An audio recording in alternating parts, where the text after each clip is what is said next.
Have you ever caught his gaze lingering on you when he thought you weren't paying attention? A look that isn't hurried, without clear intent, yet heavy with something still unnamed. Or perhaps you've noticed his voice shift, lower, softer, but only when he speaks to you. That's not a mere coincidence. That's the unconscious speaking. Carl Jung believed that some emotions take root in the soul, transcending language and reason. True love, if it runs deep, arrives before one even realizes it.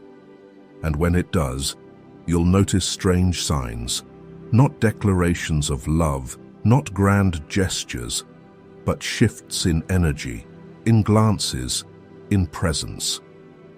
He may not have said he loves you. He might not even be sure of what he's feeling. But if you know how to decode, not with eyes or ears, but with intuition, you'll see he's falling for you more than he comprehends. So, how do you recognize this unspoken love? What signs signal his soul's stirrings? How do you not miss a connection that could reshape your destiny? In today's video, I'll guide you through peeling back the layers of subtle signs that reveal love in your partner. Stay until the end and don't overlook the smallest cues, for they might be unveiling a love greater than reason can grasp. Number 1. The awakening of the unconscious. I believe it's not hard for a woman to sense whether the man beside her truly loves her. You feel that sincerity not just through words, but through his gaze, his gestures, the way he quietly tracks your every fleeting emotion. He's not merely present beside you, he's present in your mind, like a familiar echo that reassures your heart. This is the one. This love begins in darkness, where the unconscious whispers before reason catches up. Carl Jung called this the stirring of the unconscious, when the soul starts reacting to something symbolic, archetypal, beyond personal experience. When a man truly loves you, something almost inevitable happens. He loses control of himself, not in a sentimental, feeble way as society often mocks, but in a deeper, more primal sense. A part of him, one he doesn't fully understand, begins to awaken. This is what Jung called the unconscious.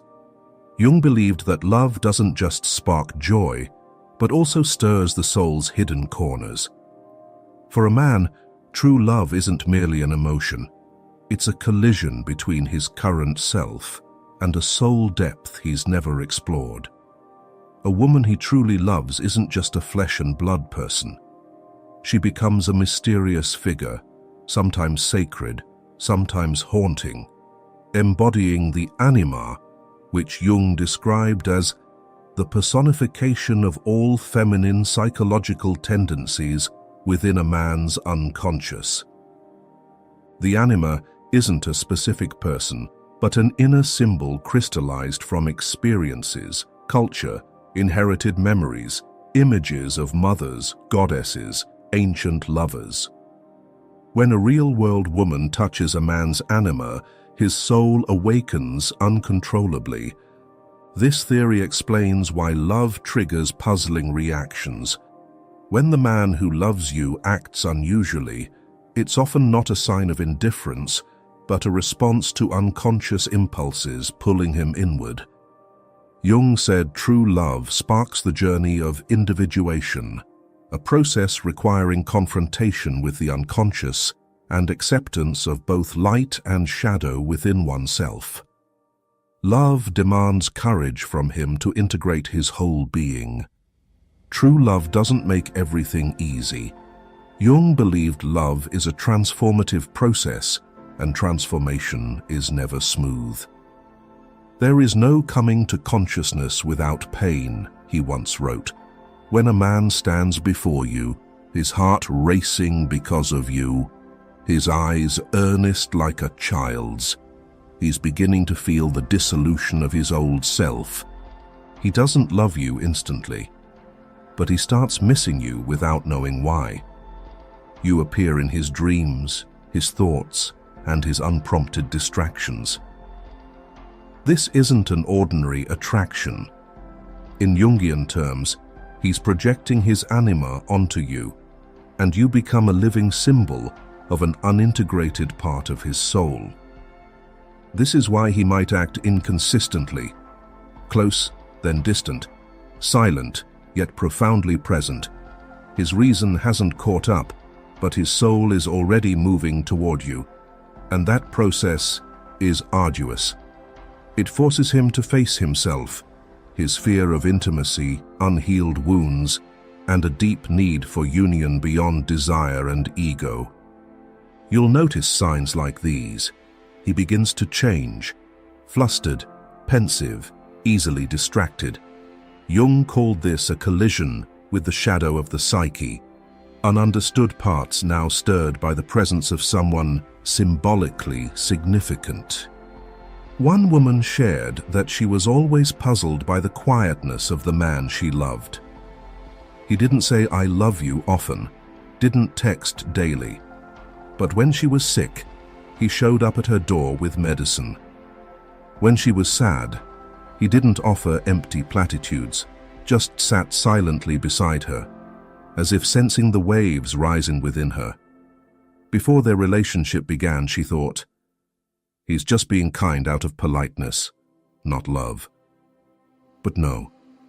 She gradually realized he didn't act this way with anyone else, only her. She saw that his love language differed from the norm. He didn't know how to name his feelings, but his actions spoke volumes. And this isn't rare. Men don't lack love. They're just unfamiliar with the language of the soul.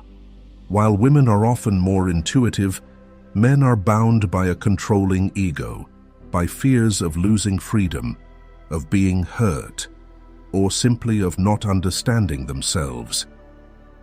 But in the darkness of the unconscious, their souls still act.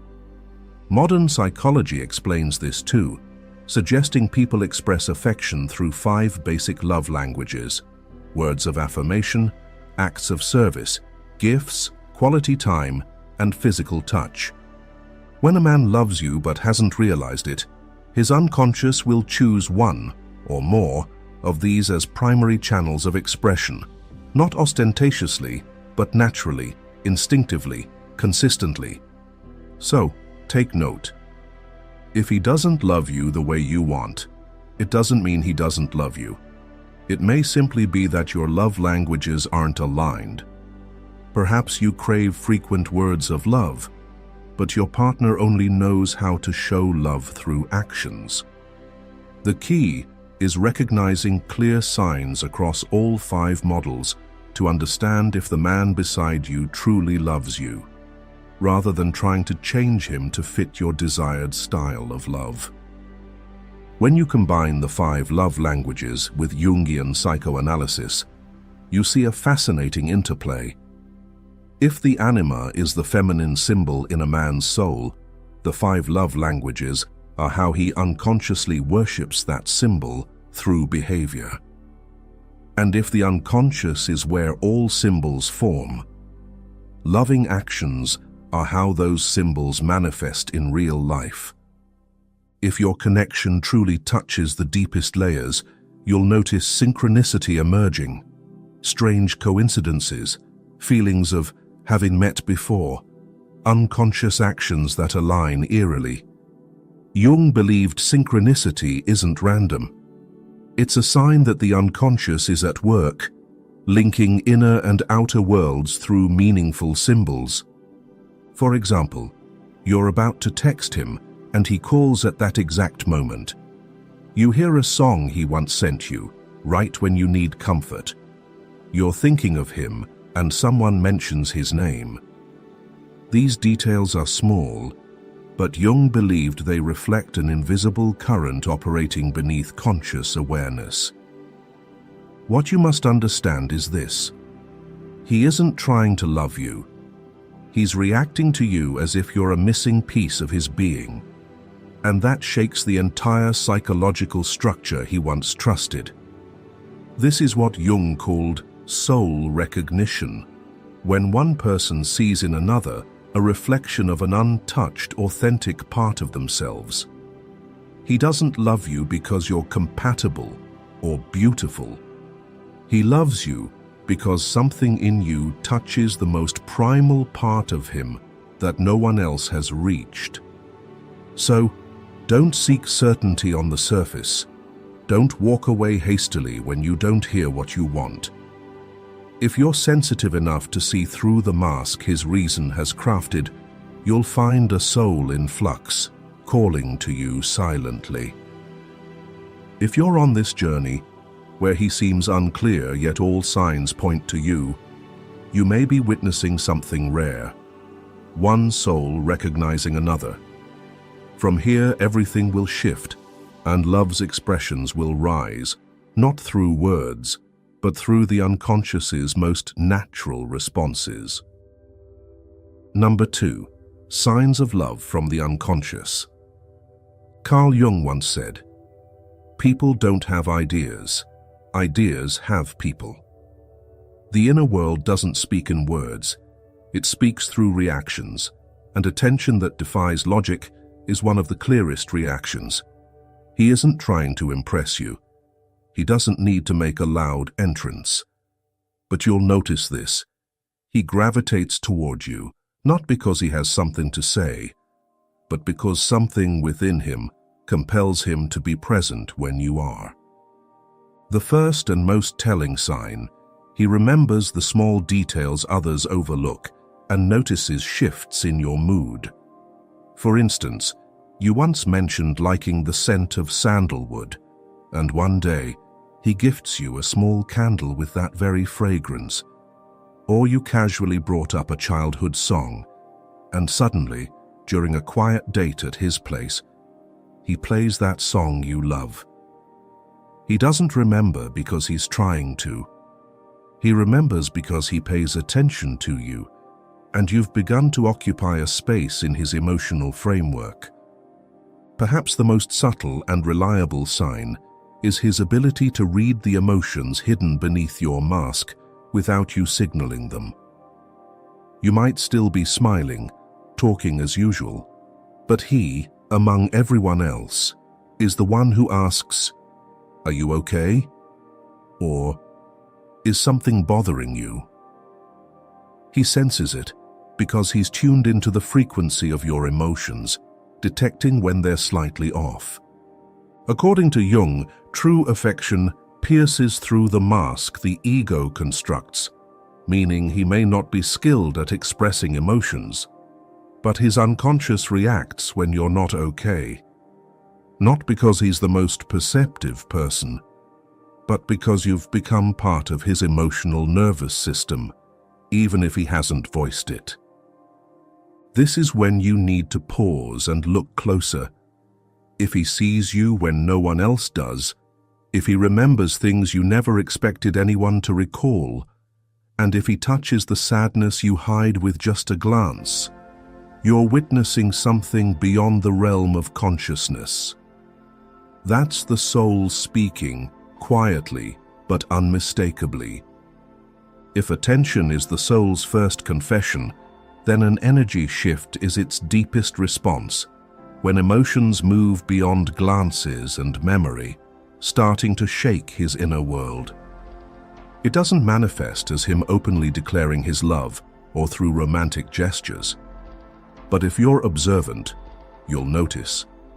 He's no longer himself when he's with you. This brings us to the next sign. He sheds the familiar armor he wears when he's around you. Carl Jung called this the shift in psychological energy, when someone enters your life, not as an outsider, but as an intrinsic force that shifts your entire mental system.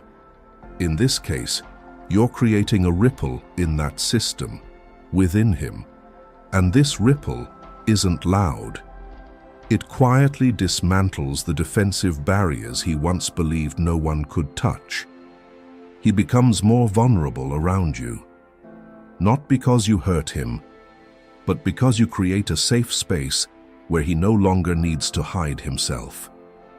You'll see this when the man everyone perceives as calm, strong, and in control suddenly becomes clumsy, flustered when talking to you, or even falls silent, unsure of what to say.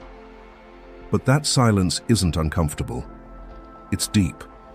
It's real. It's the space between two souls trying to understand each other beyond words.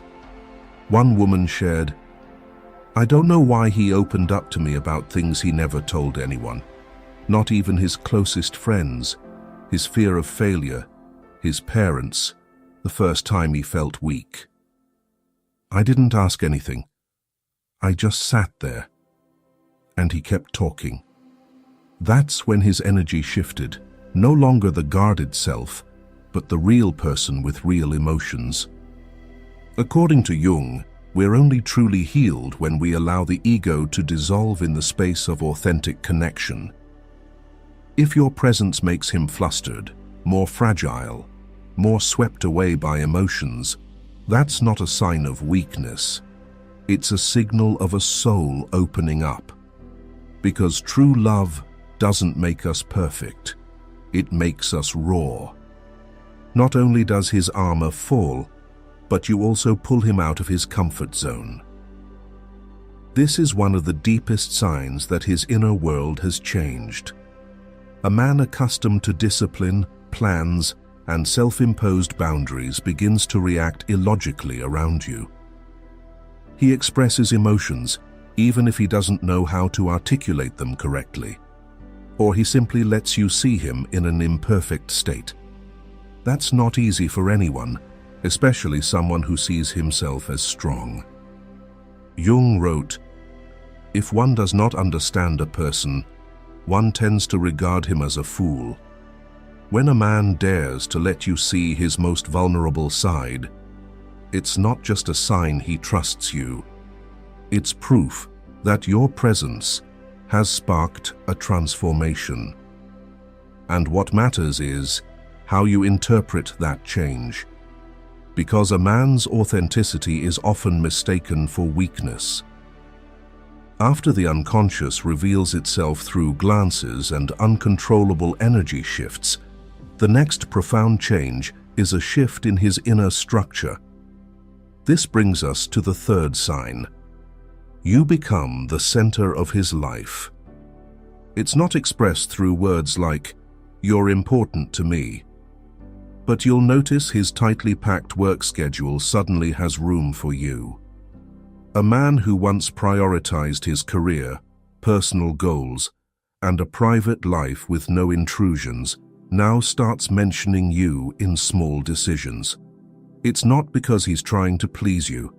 His mind is unconsciously adjusting, as if you've become a fixed part of his new frame of reference. Carl Jung called this the unconscious assimilation of a symbol, where a deeply meaningful image gradually becomes part of the ego's structure without rational permission. He doesn't sit down and decide, "I want to commit to her." Yet, you still appear in the visions he has of his life. For example, he talks about a trip he wants to take someday, and in his description, your presence is implied, even if not directly. Or when he shares a work goal, he asks, "Do you think that suits me?" A passing question that assumes you'll still be there for that journey. This isn't a flirting tactic or a way to impress. In Jung's analytical psychology, repeated unconscious behaviors carry symbolic weight. When a man includes you in his long-term thoughts without trying, it means you've become part of the new psychological map forming within him. And crucially, he doesn't realize this. That's why he doesn't name you in those plans. He just knows that when he thinks of the future, a home, a journey, a big idea, your image lingers somewhere in it. You're part of the rearrangement of his inner world, not as a visitor, but as an anchor, a new emotional landmark where his old ego no longer fits. The next sign: he acts to protect you. A man may stay silent about his feelings, but Jung said love awakens a man's instinct to shield his woman. He can't stay quiet when someone harms you, whether through words, attitudes, or anything that hurts you. You'll see this when others mention you, not when you're there, but when you're absent and can't defend yourself. When someone praises you, he may not say much, but his eyes soften, a quiet pride seeping into his posture, voice, or the way he listens. But if someone criticizes you, even as a harmless joke, you'll see his energy shift instantly. He might not speak up, but his body tenses, his gaze grows cold, and a silent intensity envelops him. He doesn't overreact. He simply can't stand still when you're even slightly insulted. One woman shared that at a party. A mutual friend jokingly said she was annoyingly sensitive. She gave an awkward laugh, not responding. But her partner, the usually reserved one, suddenly replied, "I think that's a kind of refinement. Not everyone's sharp enough to notice the small things." Subtly, he defended the trait others saw as bothersome, simply because he loved her true self, imperfections and all. And protection doesn't stop at words. You'll see it in instinctive, uncontrolled care. He doesn't ask, "Where are you going? With whom? When are you back?" But he says, "Text me when you get home." Or he pays attention to your eating habits, your sleep, and your well-being. He doesn't control you, but he needs to know you're okay. He doesn't invade your space, but you always feel someone quietly noticing every small change in your health, mood, and emotions. Carl Jung said, "Where love rules, there is no will to power, and where power predominates, their love is lacking." True love doesn't stem from a desire to control. It arises from a bond beyond language, where a man's soul starts seeing your safety, joy, and peace as essential to his balance. Jung affirmed that a soul only truly matures when it breaks down old structures and rebuilds itself around something deeply meaningful. You don't need to wonder if he's serious or torment yourself with questions like, "Does he love me?" when the answer is clear. For men, love is simple. If he loves you, he acts. If you don't see these signs in him, his feelings for you are likely not love, but mere infatuation. Look closely at how he handles daily matters. He starts asking your opinion on things he used to decide alone. He shares thoughts he once kept to himself, and crucially, he begins storing you in his long-term memory by recalling what you like, dislike, believe, or fear. Not everyone is significant enough to claim that space in a man. But when you're there, not just as a lover, but as a living symbol of something that feels right in a way his reason can't explain, that's when you know your role in his life. If the man beside you has shown the signs I've described, share your experiences in the comments. Your story might help someone else understand what their heart is feeling, but they can't yet name it. Number 3, the mirror of the inner self. True love doesn't merely alter behavior. When a man loves with his soul, the woman he chooses ceases to be an object of conquest and becomes a mirror reflecting the deepest parts of him, both light and shadow. Carl Jung once said, "We don't become enlightened by imagining figures of light, but by making the darkness conscious." In the journey of true love, a man doesn't just see your light, your presence illuminates his darkness. And the remarkable thing is, instead of fleeing, he stays and loves you more. Even if that darkness wounds him, makes him feel unworthy or inadequate, he doesn't retreat as he might have before. True love doesn't drive one to escape imperfection. It inspires them to confront it, to grow, to heal, to become worthy. Jung explained this phenomenon through psychology. When a man meets a woman who evokes genuine emotion, his love for her becomes a canvas reflecting his finest qualities and his deepest inner struggles, often unbeknownst to him.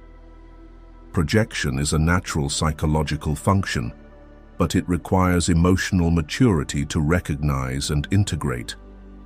Understanding this process demands a level of self-awareness that many find challenging. That's why he might pull back instead of moving forward.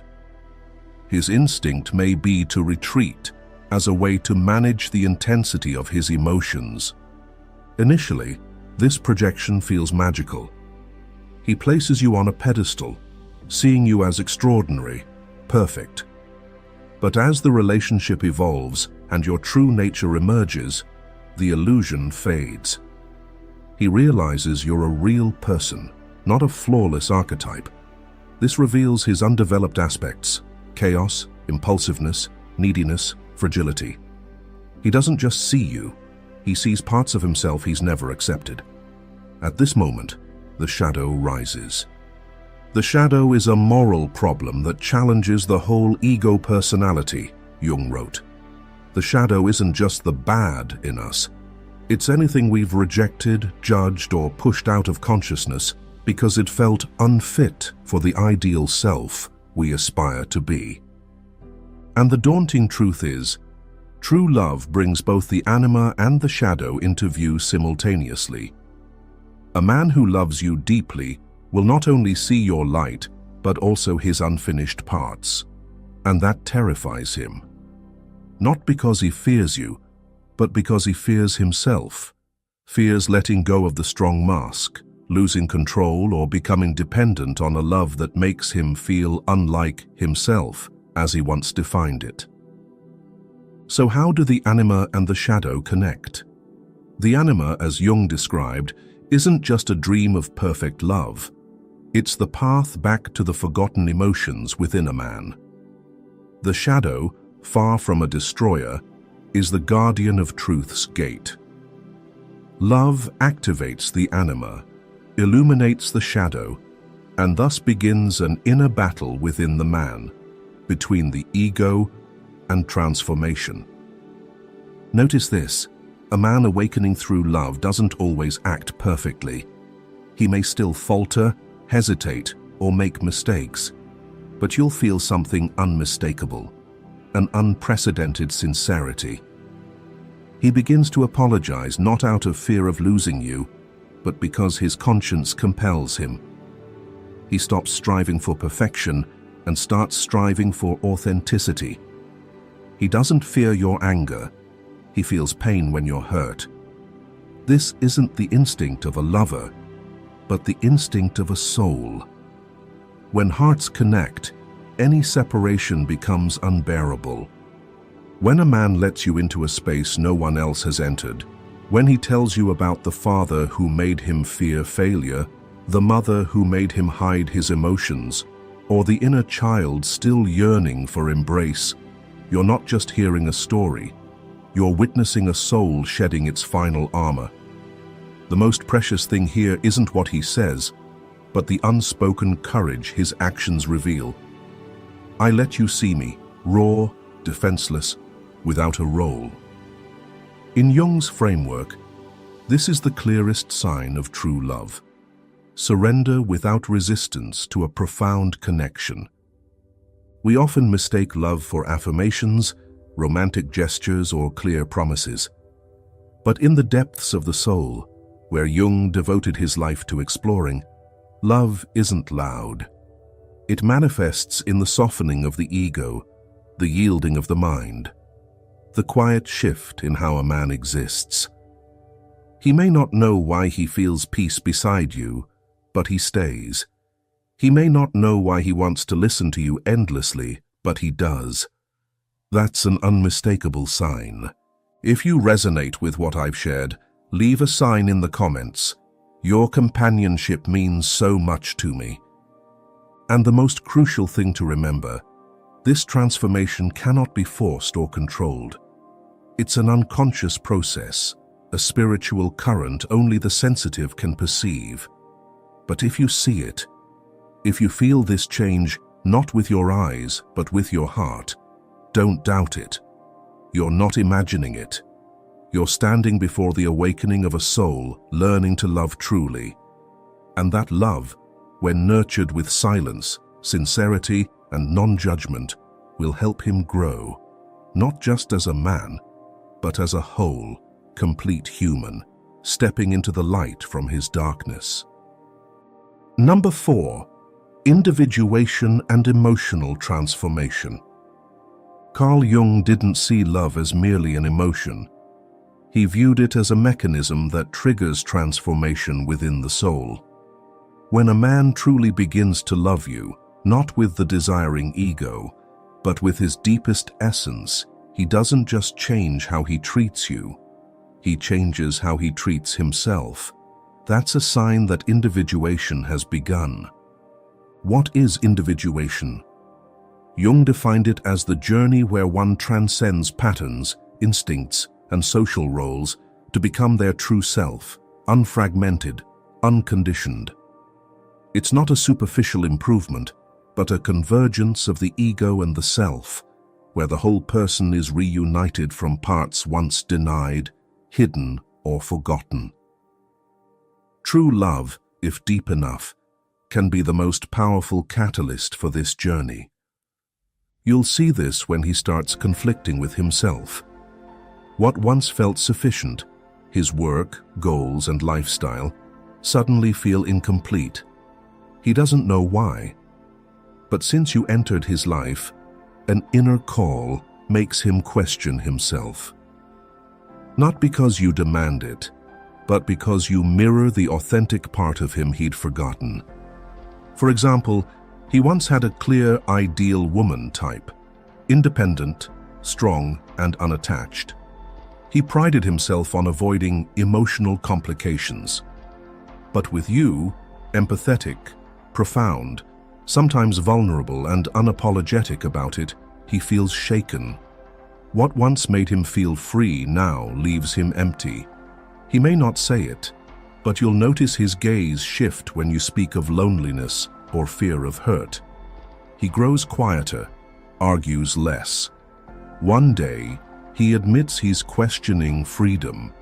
Is it avoiding intimacy, or just a safe shell for someone afraid to love truly? Jung wrote, "The privilege of a lifetime is to become who you truly are." True love doesn't make someone different. It forces them to face themselves, wholly, unmasked, unscripted.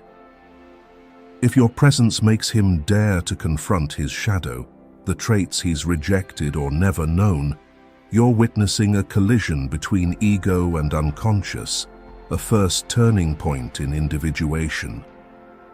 You'll also see him become emotionally unsteady, not because his love is unstable, but because he's navigating an inner tremor as his old system crumbles.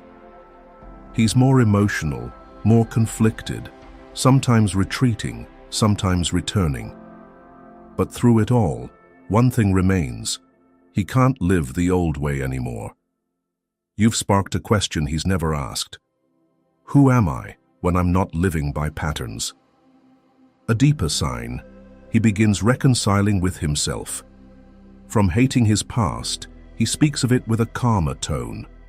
From denying emotions, he admits he too has fears and needs to be heard. You don't heal him, but the love you bring inspires him to accept himself more deeply.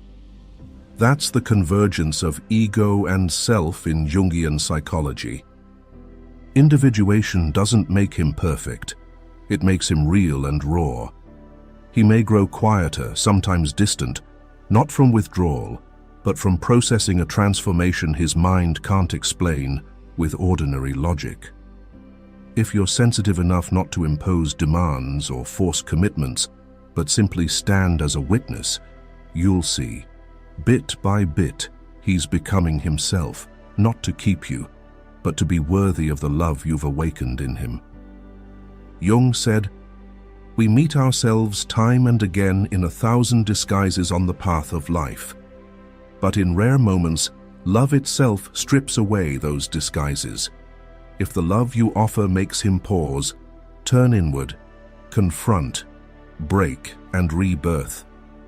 Your relationship isn't just love, it's a transformative ritual. You don't need to demand more. If he's individuating because of you, even if unspoken, his soul has already marked you as an essential part of his journey to become who he was born to be. True love never enters your life with a loud knock at the door. It slips in like the light of dawn, seeping through the smallest cracks of the soul, where reason once tried to seal everything shut with logic, defenses, and the standards learned over the years. Jung called this the meeting of two souls in the darkness, an encounter that needs no declaration, no proof, yet is so profound it shakes the very core of being. That man may still be silent, still fumbling, unsure of what to say to you, but don't just listen to his words. Look at his eyes in the most ordinary moments. Listen to the shift in his voice, his breath, the way he quietly exists beside you. These things are soundless, yet resonant, the language of a soul awakening. If that love is real, it won't leave you doubting. It's not perfect, not always comfortable, sometimes even painful, but you'll feel seen, understood, and connected without effort. If love is a spiritual ritual, as Jung described, you don't need to control it. You only need to be there as a witness. Be the still lake where he can see his reflection. Be the small flame glowing steadily in the night, not blinding, but warm enough for him to realize there's still a place to return to. And if you find value in what I've shared, don't forget to subscribe to the channel and turn on notifications today, so you won't miss videos that help you decode the psyche, human nature, and yourself. Who knows, the next video might arrive just when you need it most. Some people walk through storms without a single crack in their presence. They don't need to appear strong, they are grounded. Life may collapse, others may offend them, situations may spiral out of control, but they don't. The rest of the world often moves in the opposite direction. A strange look, a harsh word, a failed plan, any of these can trigger a storm of emotion. Anger, anxiety, defensiveness, resistance. We are not living, we are reacting. Carl Jung saw what most people miss. We are not controlled by the world, but by the parts of our unconscious that remain misunderstood and unintegrated. When someone hurts you, it says little about them. What it truly reveals is that there is a wound in you that is still open. Real freedom doesn't come from controlling others or your circumstances. It begins the moment you realize no one and nothing can control you anymore. Not if you're no longer being manipulated by the parts of your soul that remain unexamined. Number 1. The root of control is the unconscious. Most people live their entire lives in a state of reaction. They don't truly choose how they behave, they merely respond. A single insult makes them furious. A disapproving look makes them feel worthless. A sudden disruption triggers anxiety and fear. The mind is pulled like a pre-programmed machine, and people call that me. But it's not. That is not you. That is the unconscious living on your behalf. Carl Jung, who dedicated his life to exploring the deepest layers of the human psyche, recognized this very early on.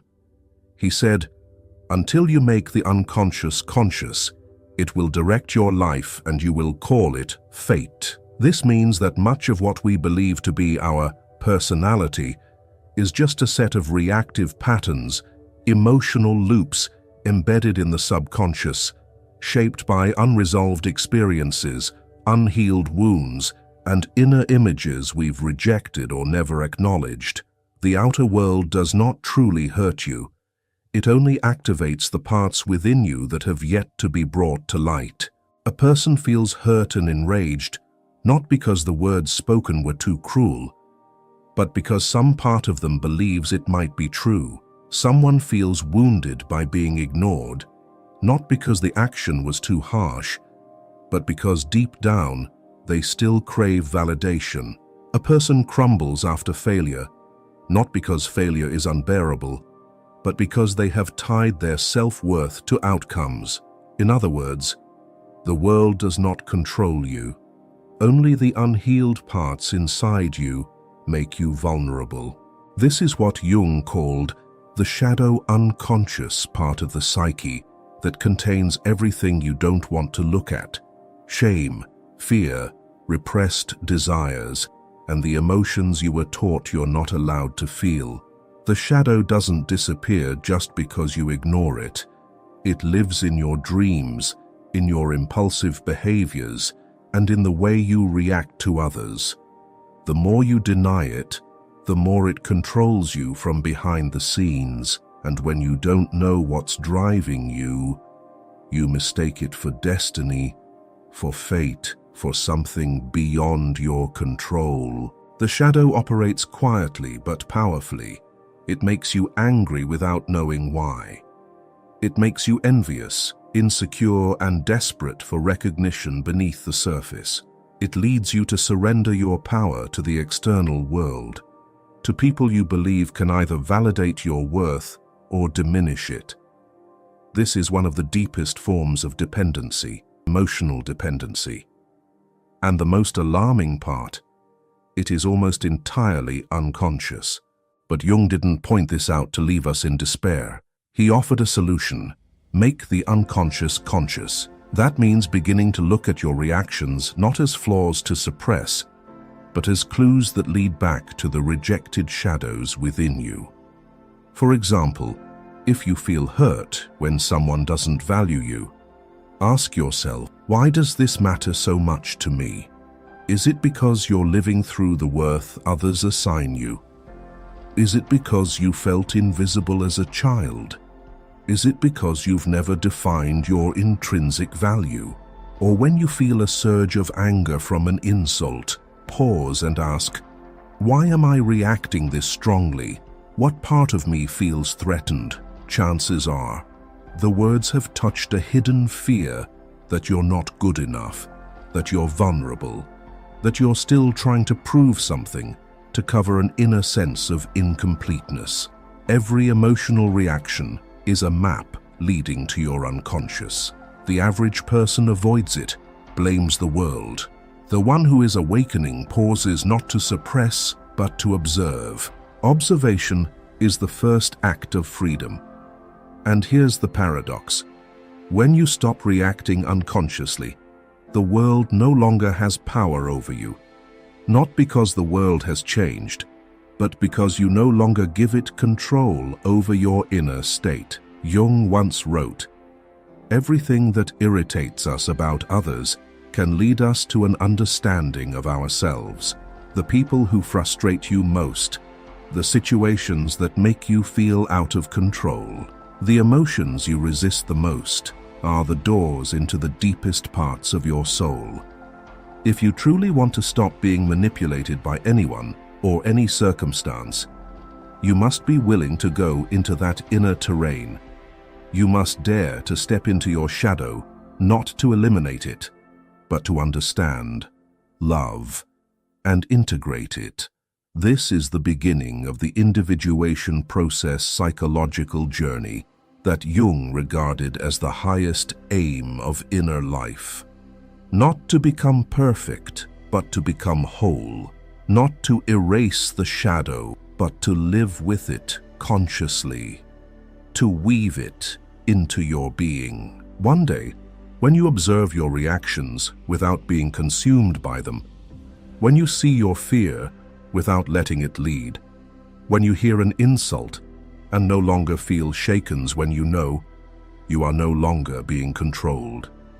You can stand in chaos and remain calm. You can be rejected and not feel worthless. You can fail and not lose your dignity, because you've stepped out of the victim's role and into that of the observer, the master, the creator of your inner life. Number 2.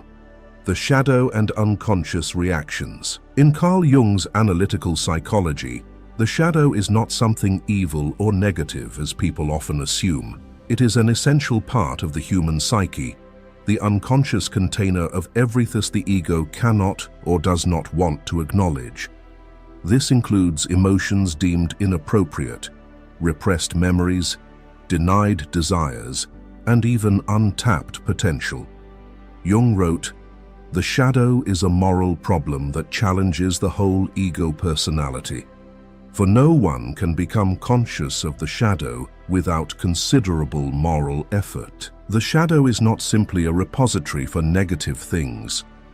It is the part of the psyche that has yet to be brought into the light of consciousness. From early childhood, each of us is shaped by society, parents, religion, or upbringing into a mold of being a good person, a well-behaved child, someone worthy of love. As a result, anything within us that doesn't fit that mold is pushed into the unconscious, hidden, denied, or projected onto others. But when we reject parts of ourselves, they don't disappear. They retreat into the dark and begin to influence how we feel, act, and respond, yet powerfully. This is why Jung believed that if we are not aware of our shadow, it will end up controlling our lives.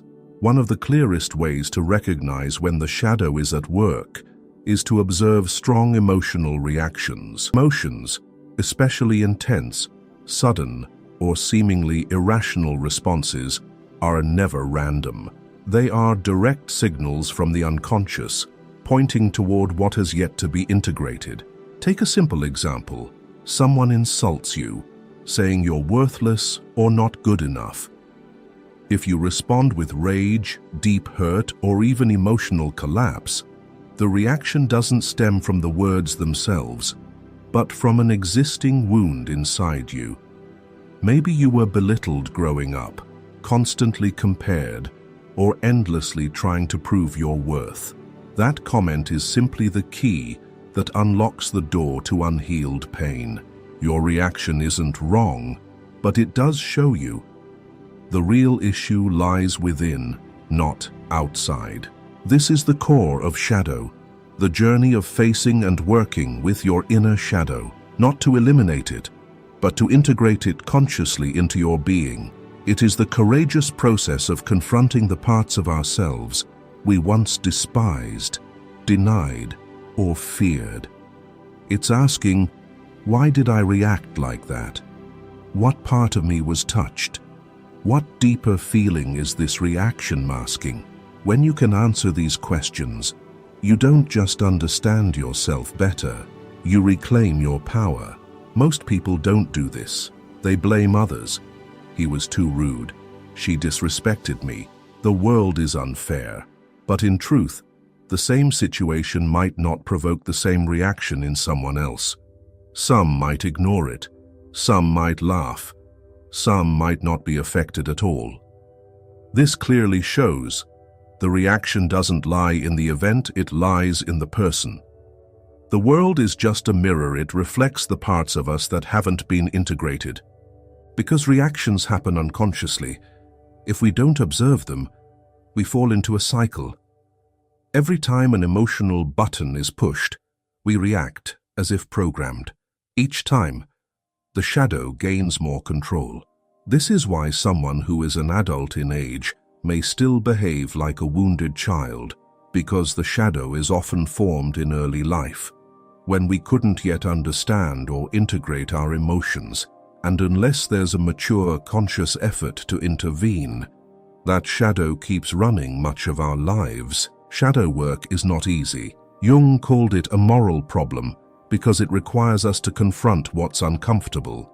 It means admitting we may be envious, selfish, controlling, insecure, even if, on the surface, we appear strong, kind, and successful.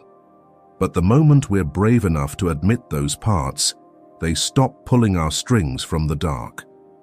We bring them into the light, and the light of consciousness is always the first step to healing. Importantly, the shadow doesn't just hold what we hate, it also contains forgotten potential.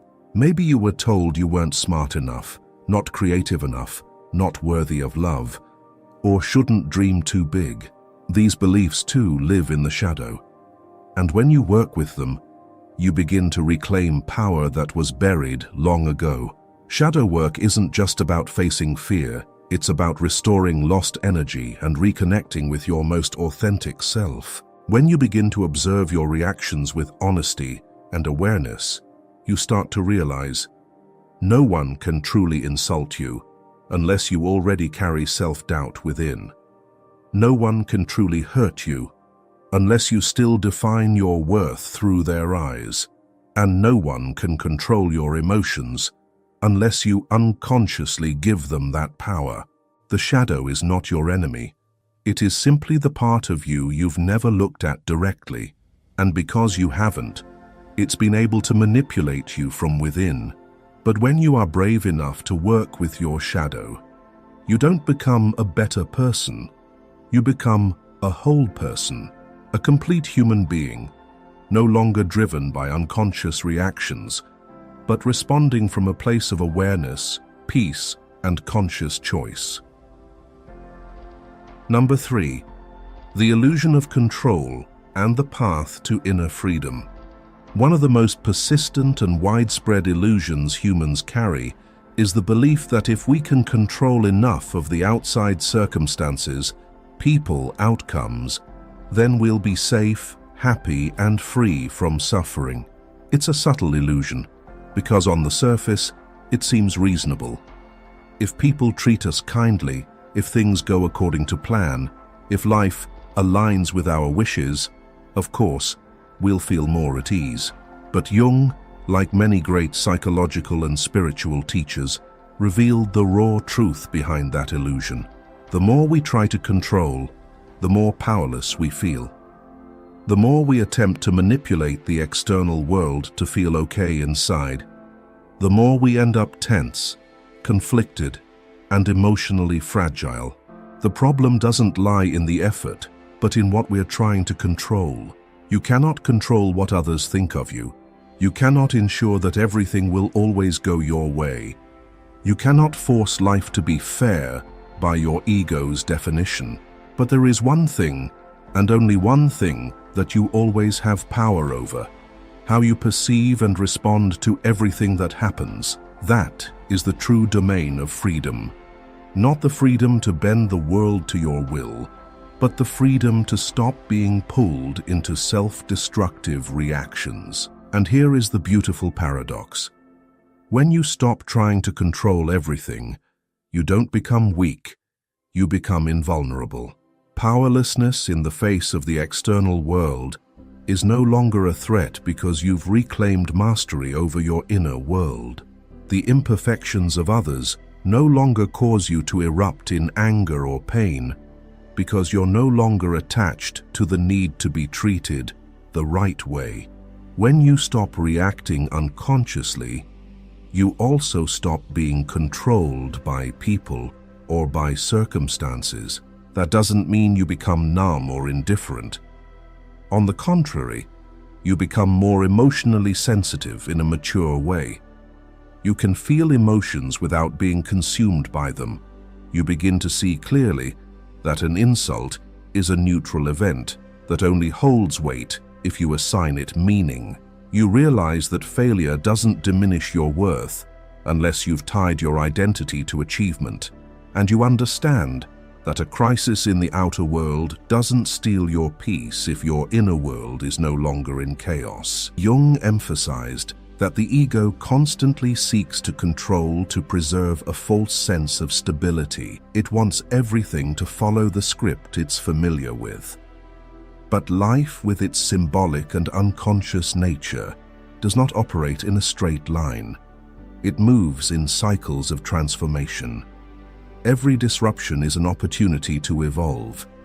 Every person who enters or exits your life represents something within you that needs to be seen, acknowledged, or released. The more you try to control the details, the more blind you become to the messages life is trying to deliver. Liberation is not about letting go of everything in the absolute sense. It's about releasing the illusion that you can control everything and instead redirecting your awareness to the only place your real power lives, within. More specifically, you can choose your perspective. The world has no fixed color. Every event is neutral, becomes positive or negative only through the lens you use to see it. And what you can train is that lens. When you stop needing others to understand you, you begin to understand yourself more deeply. When you stop expecting life to be fair, you face reality with courage. When you release the urge to control outcomes, you act with real freedom, doing what feels right, not because you need to prove anything. And when you stop reacting, you stop being manipulated. Every insult passes through you like wind through a forest. The actions of others no longer dictate your emotional state. And in that moment, you no longer need to control the world because you've already mastered yourself. This is not idealistic theory or vague philosophy. It is the core foundation of every healing and inner growth process. It demands that you observe yourself honestly, bravely, and consistently. Every time you feel the urge to react, pause, turn inward. Ask what emotion is arising. What unconscious belief is being triggered? What part of your shadow is being touched? And then, when you are grounded enough not to react from old wounds, you will begin to act from a new awareness. It is in the very moment you stop unconsciously resisting that you begin to truly live. No one can control you anymore. No words can push you out of your center. No circumstance can take away the peace you've cultivated from within, because you have finally understood. Freedom does not lie in mastering the world, but in no longer letting the world master you. Number 4, the power of awareness and observation. On the journey of freeing ourselves from the control of the unconscious, the most important skill is not emotional suppression, not positive thinking, and certainly not avoiding the people who cause pain. The key skill, foundational and profoundly transformative, is awareness and observation. The ability to pause before reacting, to turn inward and ask, what is truly happening in me right now? That is the turning point, where you begin to live from a conscious mind instead of a reactive one. Blind reaction is the default state of an untrained mind. It's like an automatic switch. Stimulus comes, and so does the reaction, with almost no space between trigger and behavior. Someone says something you don't like, you immediately get angry. A situation contradicts your expectations, are instantly disappointed. Praise excites you, criticism makes you sad. You are tossed between emotional states like a boat, drifting on stormy waves, with no direction. Any sense of self-control, if it exists at all, is only an illusion. In contrast, those who live with deliberate observation create a sacred space between stimulation and response. They don't get swept away by emotion instantly. They observe it, like a cloud passing across the sky of awareness. They don't drown in anger but notice, anger is rising in me. They don't speak hurtful words simply because they feel hurt. Instead, they ask themselves, what is this reaction trying to protect in me?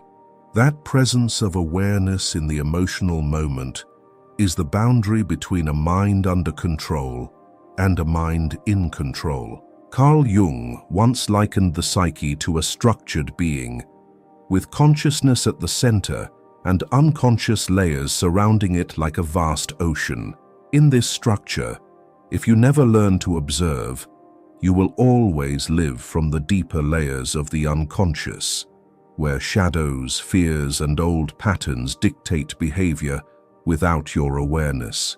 But if you're willing to pause, to shine the light of awareness onto yourself, you begin to do what Jung called the individuation process of realizing your truest self. There's a familiar yet powerful image. You are not the storm. You are the sky observing the storm. Emotions, thoughts, and memories are temporary phenomena drifting across that sky. They come, and sometimes intense, sometimes subtle, but they are not you. The ego, when identified, screams, "I am angry." But the conscious mind gently whispers, "Anger is present." That small shift alone creates a profound transformation. One side is identification, which leads to reaction. The other is recognition, which leads to freedom. And to do this, you don't need to become enlightened or master every spiritual teaching. You simply begin by observing yourself in the most ordinary moments of life. When someone upsets you, don't react right away. Breathe. Mentally step back and ask, what in me is being touched? Is it a fear of not being respected? Is it a memory of abandonment? Or is it simply the ego feeling threatened? Each time you do this, you strengthen a new neural pathway, a route through which, instead of reacting automatically, you can choose. Neuroscientific studies have shown that self-awareness can restructure the brain's response system. The more you observe, the less you are controlled. The more you react, the more you reinforce the old loop, the one your shadow quietly runs. Observation doesn't make you passive or detached. On the contrary, it helps you act with clarity and purpose. Instead of speaking words that wound in anger, you can choose silence or respond from understanding. Instead of collapsing in failure, you can see the lesson failure brings. And instead of being knocked off center when someone insults you, you can remain grounded in calm because you know that is their story, not yours. Jung never urged us to eliminate emotions, but to integrate them consciously. Observation is the first step in that integration. When you see your anger, you are no longer its victim. When you see your fear, you've already created space between you and it, enough to no longer let it define you. And when you see old reactions rising, you can, in that small inner stillness, choose a different path.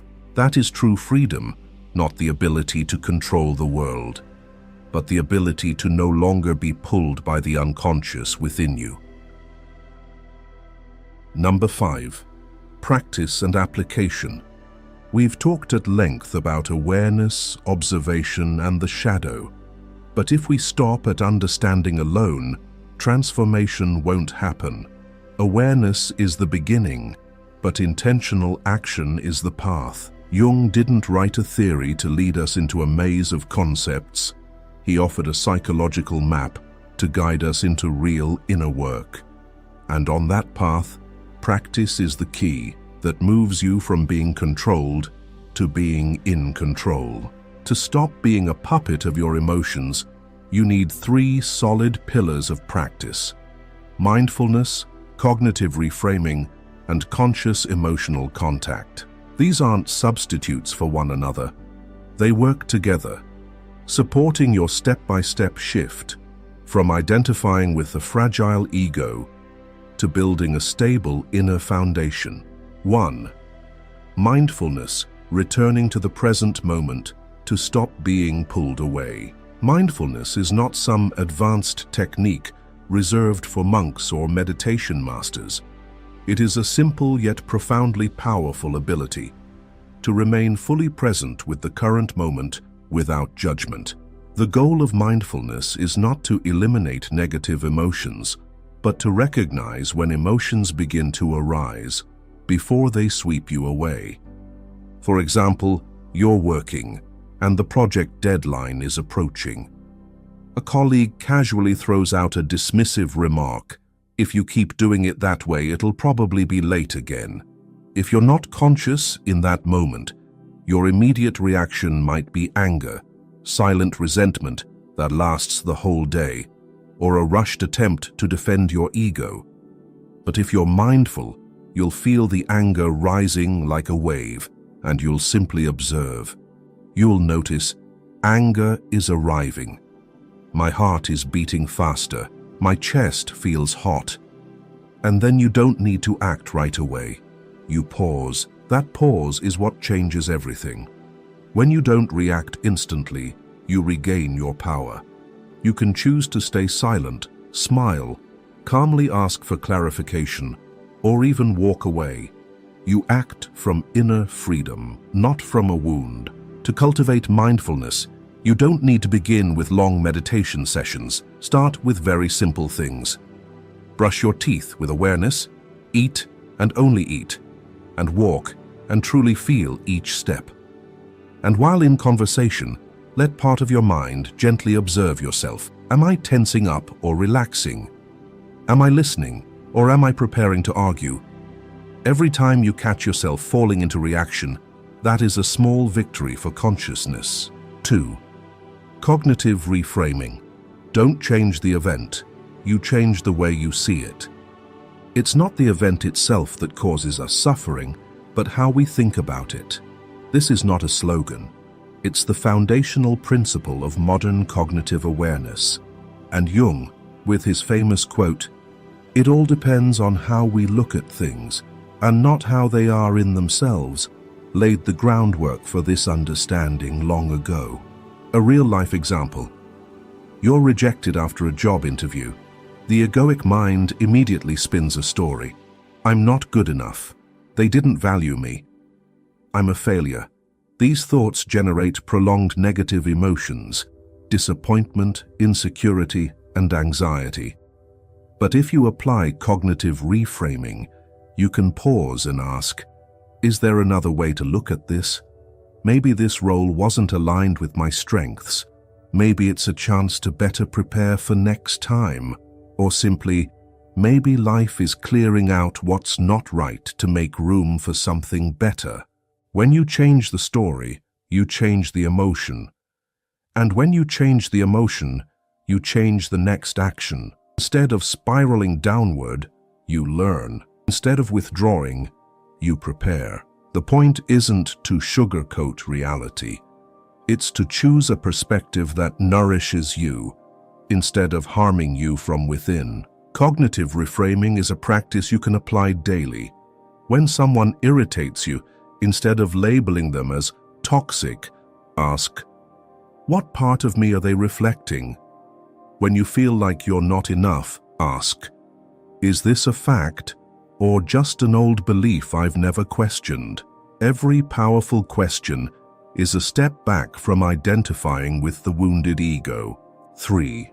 Conscious emotional contact and avoid or control, just feel. We often have two automatic responses to uncomfortable emotions. We either suppress them to maintain the appearance of being fine, or we escape by keeping ourselves busy, entertaining ourselves, blaming others, or numbing our hearts. Both are the ego's attempts to preserve a false sense of stability, but the consequence is that emotions become buried, sinking deeper into the unconscious and gradually forming the shadow. What you don't face doesn't disappear. It returns, stronger, more intense, and often in unexpected situations that trigger reactions you can't control. As Carl Jung once said, one does not become enlightened by imagining figures of light, but by making the darkness conscious. You cannot awaken by ignoring the shadow.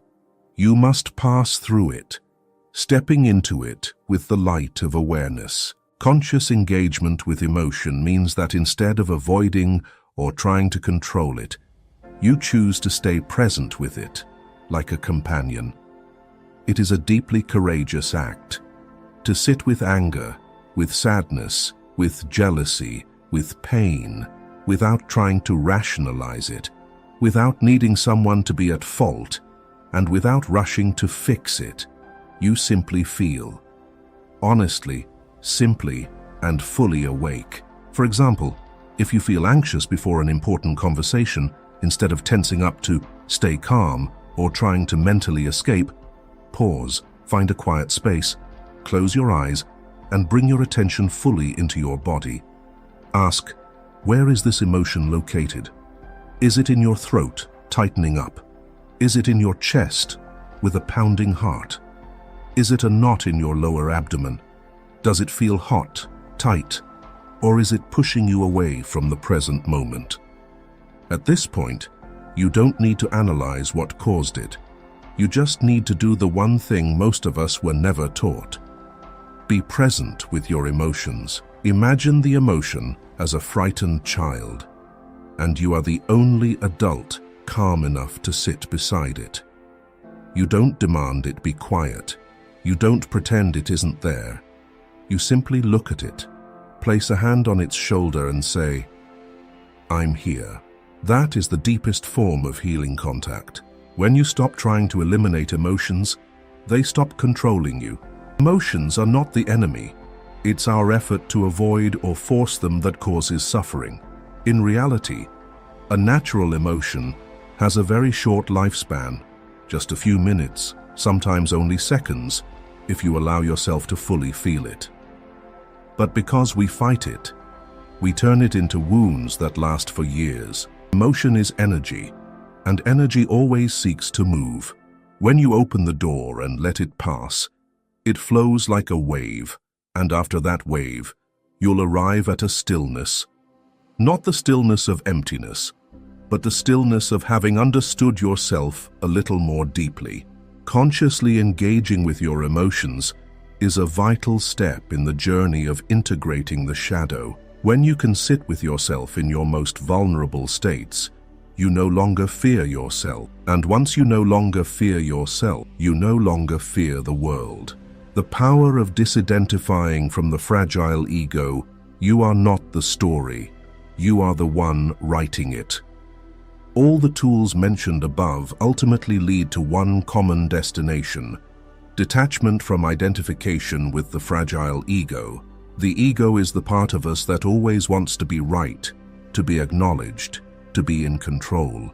But it is also the most fragile, most easily hurt, and most reactive part of us. Every time you fully believe the story the ego tells, I've been insulted, I'm unloved, I'm the victim, is a time you've handed over your freedom. But when you observe that ego, you are no longer it. You become the one who sees, and the one who sees cannot be controlled. You can witness anger without becoming it.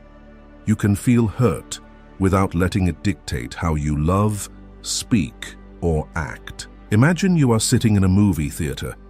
On the screen are all your thoughts, emotions, memories, and reactions. The ego is the lead character, dramatic, wounded, sometimes loving, sometimes hateful. But you're no longer that character. You are the observer in the seat, quietly watching. From that position, you don't need to turn off the movie. You just stop letting it control you. In the end, the most important thing to remember is this: you don't need to be perfect. You just need to be conscious. Every time you pause before reacting, you weaken the shadow. Every time you observe an emotion, instead of being swallowed by it, you reclaim inner sovereignty. Every time you retell your story from a new perspective, you're rewriting the way you live.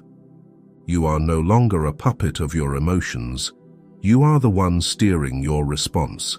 And from that space, you live not to avoid pain, but to live fully with all the depth, strength, and freedom you were always meant to claim. The freedom you seek isn't out there. It's not in changing others, not in perfect plans, not in the praise you've been waiting for. Freedom begins the moment you stop reacting unconsciously, when you no longer run from your emotions, need to control outcomes, no longer feel the urge to fight back every time you're triggered. Then no one and nothing can control you anymore. You don't need to escape the world. You just need to stop being ruled by it. And when you live with that awareness, everything shifts. You become quiet, but not passive, strong, but not hardened, sensitive, but not fragile. You can feel deeply and still hold your center. You act not out of impulse, but from conscious choice. Carl Jung didn't promise you an easy path. He didn't offer a formula for success. He left behind a map, a guide that shows only one thing. True mastery begins when you turn inward, face yourself, integrate your shadow, make peace with your emotions, and sit quietly in the sky of your awareness. And if today you've paused instead of reacting, asked instead of blaming, felt instead of avoiding, then you've already taken your first step into freedom. If this video made you stop and look inward, come back next time. Together, we'll keep exploring the psychological map Carl Jung left behind, so that step by step, you not only understand yourself more deeply, but begin to live in alignment with your truest self. Because the world doesn't need you to be perfect. It needs you to be whole. See you on the next part of the journey.